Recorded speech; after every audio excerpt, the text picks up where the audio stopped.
Nos últimos vídeos, nós falamos sobre o problema de transporte.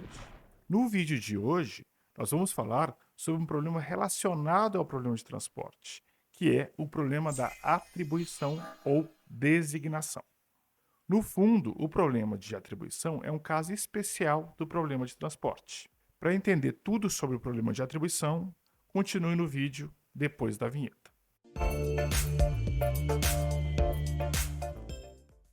Meu nome é João Sarubi e eu sou professor de pesquisa operacional. Mas antes de falarmos do problema de atribuição, vamos relembrar o problema de transporte. E o que era o problema de transporte? Nele eu tinha um conjunto de nós de oferta, onde cada nó tinha uma oferta específica, que poderia ser diferente, por exemplo, 5, 3 e 2, e tinha um conjunto de nós de demanda, que tinha cada um deles uma demanda específica. Por exemplo, 4, 3, 2 e 1. E entre cada nó de oferta e cada nó de demanda, tinha uma aresta ligando esses nós com um custo específico. E qual que era o problema? Eu queria transportar todas as ofertas dos nós de oferta para os nós de demanda com o menor custo possível. E eu tinha algumas características, por exemplo, a soma das ofertas tinha que ser igual à soma das demandas, mas não necessariamente o número de nós de oferta tinha que ser igual ao número de nós de demanda. Como nesse caso, por exemplo, eu tenho 3 ofertas e 4 demandas. Formalmente, o problema de transporte ele pode ser definido como: seja o conjunto I, que vai de 1 até M, de centros de oferta, cada um com uma capacidade de fornecer OI maior do que zero, I pertencente a I, unidades de um certo produto. Seja o conjunto J, de 1 até N, de centros de demanda que requerem DJ maior do que zero, J pertencente a J, unidade de um certo produto. O custo de transportar uma unidade do nó I para o nó J é dado por CJ. E o problema consiste em determinar o fluxo dos centros de oferta para os centros de demanda com o mínimo custo. Para esse problema, nós vimos as propriedades e o modelo matemático desse problema, vimos 3 algoritmos para achar uma solução inicial. O primeiro foi o algoritmo do canto noroeste. O segundo foi o algoritmo do custo mínimo e o terceiro, o algoritmo de voo. E depois de encontrar essa solução inicial, nós vimos 2 algoritmos para achar a solução ótima, que foram o algoritmo Stepping Stone e o método UV. Tudo isso está na nossa playlist de problema de transporte, que eu sugiro que vocês vejam antes de ver esses vídeos de atribuição. E agora vamos falar sobre o problema de atribuição. Como eu falei antes, o problema de atribuição é um caso especial do problema de transporte. Nele eu também tenho um conjunto de nós de oferta e tenho um conjunto de nós de demanda. Só que diferente do problema de transporte, onde as minhas ofertas poderiam ser 5, 3 e 2, no problema de atribuição, todas as ofertas são unitárias. E da mesma forma, diferente das demandas, que, por exemplo, eram 4, 3, 2 e 1, no exemplo que nós mostramos, também vão ser unitárias. Então, formalmente, seja um conjunto J de 1 até N de tarefas a serem executadas e o conjunto I de executores dessas tarefas, e o elemento I pertencente a I executa a tarefa J a um custo CJ, qual que é o custo mínimo de atribuir esses executores a essas tarefas? Qual que é a ideia, então? A ideia é que eu tenho um conjunto de, por exemplo, de pessoas e quero atribuir a máquinas, ou um conjunto de pessoas e quero atribuir a tarefas, ou um conjunto de homens que quero atribuir às mulheres numa agência de matrimônio, ou um conjunto de salas a um conjunto de professores. E qual que é a diferença em relação ao problema de transporte? É que no problema de transporte, as demandas e as ofertas poderiam ser maiores do que um. Por exemplo, no nosso caso, 5, 3 e 2. No problema de atribuição, todas as ofertas e todas as demandas são unitárias. E isso implica em uma outra diferença. Qual que é? No problema de transporte, eu poderia ter um conjunto de ofertas maior do que o conjunto de demandas. No nosso exemplo, tinha 3 ofertas e 4 demandas. No problema de atribuição, não. Claro, né? Porque se todas as ofertas são unitárias e todas as demandas são unitárias, E, da mesma forma que no problema de transporte, a soma das ofertas tem que ser igual à soma das demandas, então, se todas as ofertas são unitárias e as demandas também, o número de nós de oferta tem que ser igual ao número de nós de demanda. Então, resumidamente, o problema de atribuição é um caso especial do problema de transporte, onde todas as ofertas e todas as demandas são unitárias e o número de nós de oferta é igual ao número dos nós de demanda. E se você observar bem, você vai ver o seguinte: atribuir pessoas a tarefas é a mesma coisa que transportar pessoas para tarefas ou pessoas para máquinas, né? Eu estou transportando aquela pessoa para aquela máquina. Por isso que isso é um caso especial do problema de transporte, né? Tem a mesma ideia. Só que no transporte a gente transporta produtos e aqui a gente atribui, mas que no fundo é a mesma coisa. Outro ponto importante é que o problema de atribuição também é chamado de problema de designação. No inglês, ele é chamado de assignment, mas no português foi traduzido, alguns livros traduzem como designação e alguns livros traduzem como atribuição. Eu costumo chamar de atribuição porque eu aprendi como atribuição, mas nada impede que vocês usem designação, até porque tem alguns livros, bons livros, que utilizam esse nome de designação, tá bom?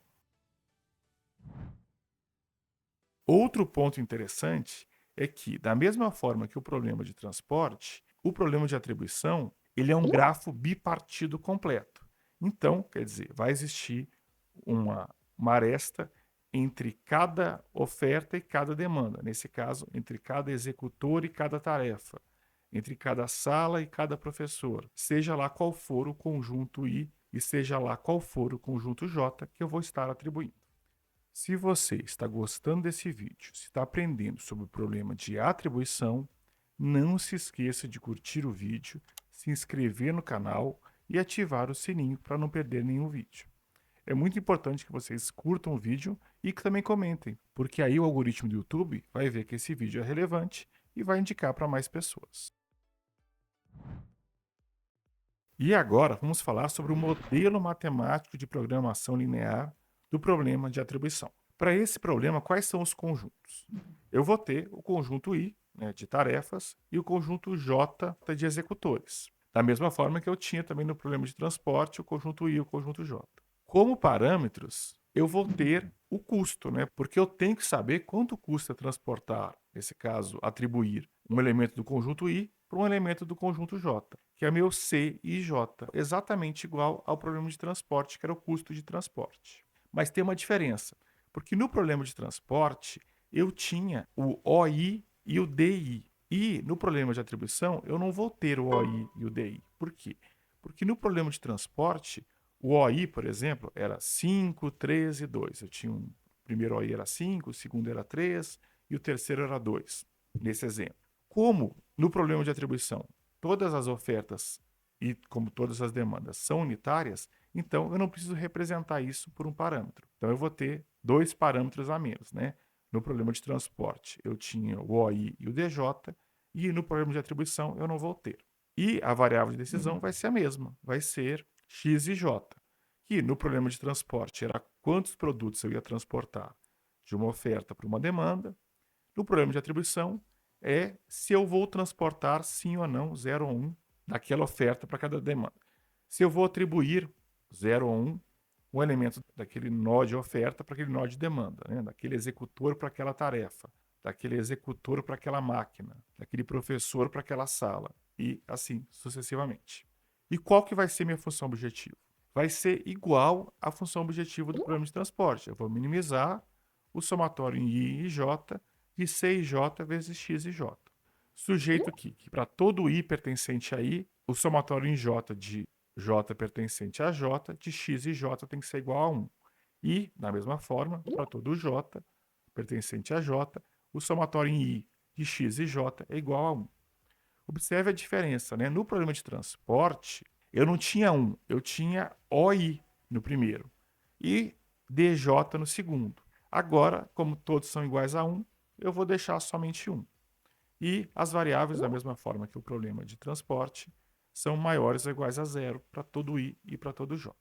Observe que eu coloquei lado a lado aqui o modelo de atribuição e o modelo de transporte, para vocês verem que é muito parecido. E para esse gráfico que está na tela, como é que seria esse modelo, né? Seria minimizar, minimize, 8x1, por quê? Porque o custo do 1 por 1 é 8. Mais 9x12, mais 3x13, mais 2x21, mais 7x22, mais 4x23, mais x631, mais x432 e mais x733. Totalizando, nesse caso, 9 variáveis, porque o meu problema é 3 por 3, né? Eu tenho 3 ofertas e 3 demandas, então eu vou ter 9 variáveis. Sujeito que. O que diz a primeira restrição? Ela fala o seguinte, olha, tudo que sai do 1 para todo mundo tem que ser igual a 1. Por quê? Porque só vai sair uma pessoa por uma tarefa, né? Só vai sair uma pessoa para uma máquina. Então, essa soma de todo mundo que sai do 1 tem que ser igual a 1. Então, eu vou colocar lá x11 mais x21 mais x31 é igual a 1. Vou fazer a mesma coisa para a segunda, que vai ser x21 mais x22 mais x23 é igual a 1. E, por último, x31 mais x32 mais x33 é igual a 1. Isso pensando somente nos nós de oferta, né, do problema de transporte, ou pensando, no nosso caso, de atribuição das pessoas que vão ser atribuídas às máquinas. Lembrando, né, não precisa ser pessoas para máquinas, pode ser homens para mulheres, professores para salas e assim sucessivamente. A única coisa que tem que ter é que todo professor tem que estar associado a uma sala diferente e cada sala só pode ter um professor. Todo homem só está associado a uma mulher e cada mulher só vai ter um homem. Cada pessoa só vai estar ligada a uma máquina e cada máquina só vai estar ligada a uma pessoa. Depois que eu fiz dos 3 nós de oferta, eu vou fazer dos nós de demanda. Nesse caso, as máquinas. Eu vou dizer o seguinte, olha, para cada máquina só pode chegar um executor. Então vai ser x11 mais x21 mais x31 é igual a 1. Isso para a primeira máquina. Para a segunda vai ser x12 mais x22 mais x32 é igual a 1. E para a terceira, x13 mais x23 mais x33 é igual a 1. E todas as variáveis vão ser maiores ou iguais a 0. E agora, para terminar, umas propriedades do problema de transporte. Como eu falei antes, ele também é chamado de problema de designação, não só de atribuição. Como eu também falei antes, ele é um caso especial do problema de transporte. É um caso particular do problema de transporte, onde todas as ofertas e todas as demandas são unitárias. E o número de ofertas é igual ao número de demandas. E lembre que o problema de transporte tinha uma característica que o posto da matriz desse problema era n mais m menos 1, quer dizer, o número de nós de oferta mais o número de nós de demanda menos 1. O problema de atribuição também vai ser a mesma coisa, só que vai ser n mais n menos 1. Por que n mais n? Porque no problema de atribuição, o número de ofertas é igual ao número de demandas, né? O número de executores é igual ao número de máquinas. Então vai ser n mais n menos 1. E a solução, da mesma forma que o problema de transporte, vai ser uma árvore. E, da mesma forma que o problema de transporte, a matriz desse problema ela é totalmente unimodular. O que quer dizer isso? Não sei se vocês lembram, mas quer dizer que qualquer submatriz quadrada dessa matriz de transporte, o determinante vai ser 0, 1 ou menos 1.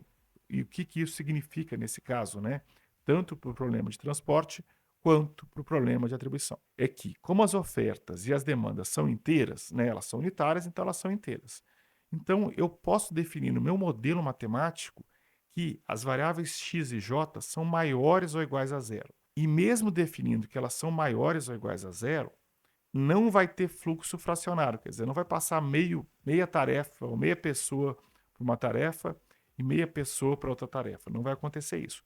Vão ser só números inteiros. Nesse caso, como o máximo é 1, né? Então vai ser só uma pessoa ou uma tarefa sendo transportada nessa minha rede. E, como a gente vai ver depois, a gente vai usar um algoritmo dual simplex para resolver esse problema. Se você não lembra direito o que é o dual simplex, tem um vídeo aqui explicando o que é o dual simplex, tá bom? Mas o nosso dual simplex vai ser um dual simplex específico para esse problema de atribuição. E esse foi o nosso primeiro vídeo sobre o problema de atribuição. No próximo vídeo, nós vamos falar sobre o dual do problema de atribuição e algumas propriedades que a gente pode usar para resolver esse problema.